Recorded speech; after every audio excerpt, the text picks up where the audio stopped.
조선시대 귀향을 떠난다는 것은 단순히 한자리를 비우는 것이 아니라 세상과의 인연을 끊고 모든 것을 내려놓은 채 이름 없는 곳으로 떠나는 길이었다. 그러나 그런 길에서도 사람들은 버틸 무언가를 찾았고, 그래서 그들은 반드시 챙겨야 할 세 가지를 떠올렸다. 첫 번째는 책이었다. 세상과 단절되었을지라도 스스로를 지키기 위해, 부서진 마음을 다독이기 위해, 그리고 길고 외로운 시간 동안 정신의 불꽃을 꺼뜨리지 않기 위해서 책은 유배지로 함께 떠나는 가장 중요한 것이었다.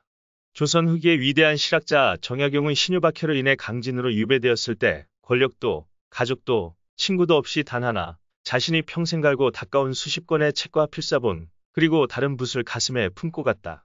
그는 강진의 황량한 들판을 스스로 갈아 농사를 지으며 하루하루를 버텼고, 초가집의 어둑한 방 안에서는 촛불을 켜고 경전을 베꼈으며 스스로의 정신을 붙들었다.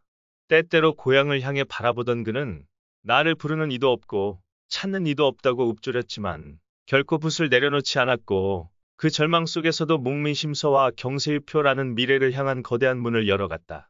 두 번째로 귀향길에 챙긴 것은 붓과 종이였다. 세상으로부터 버려진 자리에 살아있음을 증명하는 것은 말이 아니라 기록이었고, 마음속 울분을 퍼붓고 지나가는 시간을 붙잡는 유일한 도구가 바로 그것이었기 때문이다. 윤선도는 병자호란이라는 치욕의 역사를 두 눈으로 목격하고 분노를 참지 못해 임금을 향해 직언했다가 복일도로 유배되었다. 그러나 그 길에서도 그는 붓을 놓지 않았다.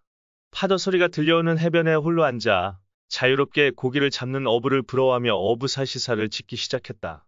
그는 봄의 바람과 여름의 파도, 가을의 달빛과 겨울의 눈발 속에서도 그를 놓지 않았고, 결국 세상이 그를 버린 그 자리에서 다시 세상을 노래하는 시를 완성했다. 세 번째로 그들이 손에 쥐었던 것은 약재였다. 사람은 마음으로 버티기도 하지만 몸이 무너지면 아무것도 지킬 수 없기에 낯선 땅의 병과 추위, 외로움에 대비하기 위해 약초 한 줌과 탕약 한 그릇은 생명을 잇는 마지막 끈이었다. 귀향길에는 한때 왕이었던 자도 있었다. 광해군은 인조반정으로 인해 강화도로 끌려갔고 다시 제주도로 이배되어 그곳 바닷바람 속에서 마지막 시간을 보냈다. 그가 지녔던 것은 옛 영화를 회상할 수 있는 몇 권의 책뿐이었고, 종종 백성들이 몰래 바친 음식을 굳이 거절한 채 초라한 초가집 안에서 책장을 넘기며 묵묵히 시간을 보냈다고 전해진다. 때때로 그는 바닷가에 홀로 서서 조용히 자신이 지은 시를 읊었다. 누가 나를 기억할까? 흐르는 물만이 내 이름을 알리라는 그의 탄식은 이름을 빼앗긴 한 왕의 마지막 자화상이었다. 또한 유배지에서도 끝까지 신념을 굽히지 않은 자가 있었으니 조광조가 그러했다. 중종의 신뢰를 받던 그는 기묘사화로 하루아침에 몰락해 남해 금산으로 유배되었다. 그곳에 도착한 첫날 그는 경전을 펼쳐놓고 중얼거렸다.